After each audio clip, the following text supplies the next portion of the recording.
Hey, what's up? This is Chosen, and in this video, I want to have a quick discussion about, is your team fast enough in the classic arena? This is something that is always changing, and it's a topic worth bringing up every now and then because people are always curious. Should I build a speed team? Should I build a go second defensive team? What is the best route based on the champions that I have in terms of being able to compete consistently in the arena and farm up some of those medals? Now, this is a topic that is forever evolving and forever changing. There's lots of elements of change to it, so really hard to nail it down scientifically. But what we're going to do is do our best to lay it out for you based on each league and based on kind of how the community polls on things and information I've gathered talking to a bunch of different players. And I'll show you that graphic so we can try to at least be as accurate as we can when we try to figure out if we are fast enough in the classic arena. So let's get into it.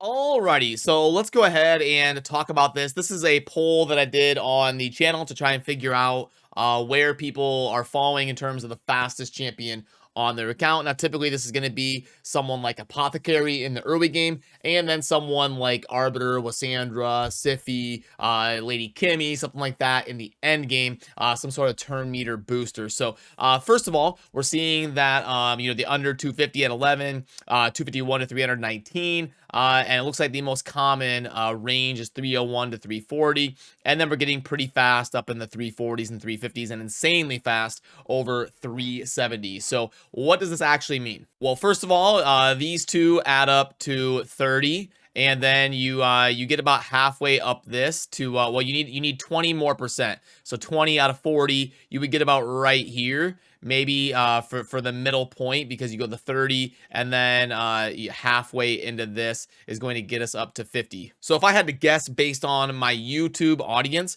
halfway up this is going to be 320. I would guess that the average person is somewhere around like 317 to 324 on my YouTube audience in terms of the fastest champion on their account. But remember, viewers on YouTube, especially for a channel that's been around for a while like mine, they are going to tend to be towards the more mid-game, more end-game, more dedicated players. So this number would probably be a little bit inflated in terms of the player base as a whole, because there's a lot more beginners and noobs and people that either go inactive or quit playing. There's a lot more of them than there are like end game super active whales. So that would lead me to believe that these numbers right here would be a little bit inflated, and for the player base as in general as a whole, I would probably drop that to around maybe 308 to like 314.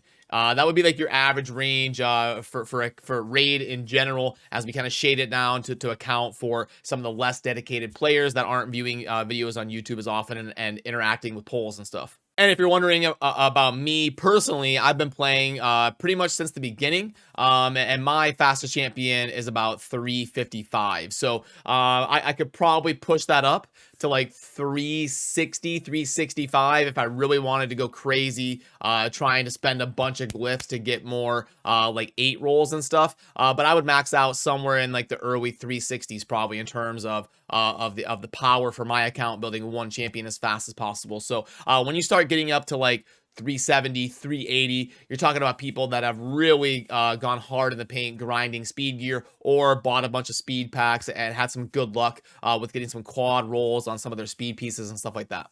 And then I want to pull this up for a little bit. This is something that I threw together recently, just kind of talking with some people and asking their opinions and their experiences, and trying my best to actually lay this out in something tangible to look at as a starting point for a resource. Now, obviously, I put the plus sign on there because the more the better. You're never guaranteed to go first at that speed. If you're trying to build a nuking team or a team that's going to be designed to win by going first, you're going to want to hit that speed to kind of feel like you can consistently win. Like let's say in Gold 4, if you're above 350, you can decently reliably farm going first as long as you're diligent about who you're going up against. Now, you might want to be a little bit careful if you see a team that's, 280,000 power with Arbiter or something like that. You might be like, I don't know if I'm going to win that or not. You have to kind of gauge it, but it's just kind of a way to look at this and think about, like, okay, I'm in silver 3. What speed should I be trying to hit?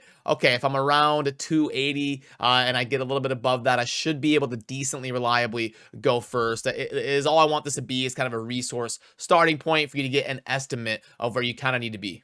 Because I know for me, being around 355 would put me kind of right here in this tier between gold 4 and gold 5 in terms of nuking. I'd say that's pretty fair, because I can't reliably go first versus gold 5 teams. They're usually up there around the upper 350s or into the 360s. So I would say I would want to be around that 365 to 370 range to feel like I can reliably go first against teams that are actually built to go first in gold 5. And then up there in platinum, I talked to some of my good friends that are competing in platinum resets, and they're saying they're reliably going first around like 380, upper 370s, stuff like that. So that's why, or that's how I came to the conclusion of the platinum number. But there are obviously, that's not, you're not going to win every time. There's teams out there that are 390, just insane teams out there. So it's just, how can you, like, more often than not go first in that tier? But also wanted to use this as an opportunity to say, don't feel bad about building a defensive team. It's actually a lot more viable than it used to be. Back in the early days of Raid, you really had one option, and that was go first or you lose. So back in like the first year of Raid, everybody was just rushing to Arbiter, or if you didn't have Arbiter, you were trying to use Terminator boosters like Seeker and Apothecary and things like that, because if you didn't go first, you lost. But Plarium most notably kind of changed that with the addition of Tormin.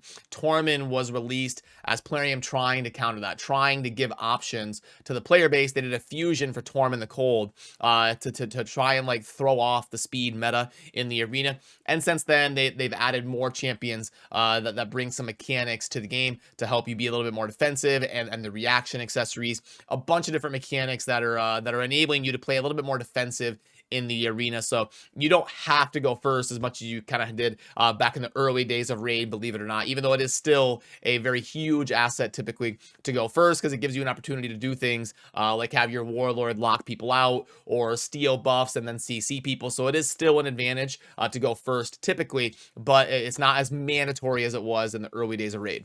And because of that, in things like the tag team arena, you'll see a lot of people, they'll build one speed team as fast as possible. You'll get that one champion that's insanely fast, and then try to bridge the gap and remove debuffs and nuke.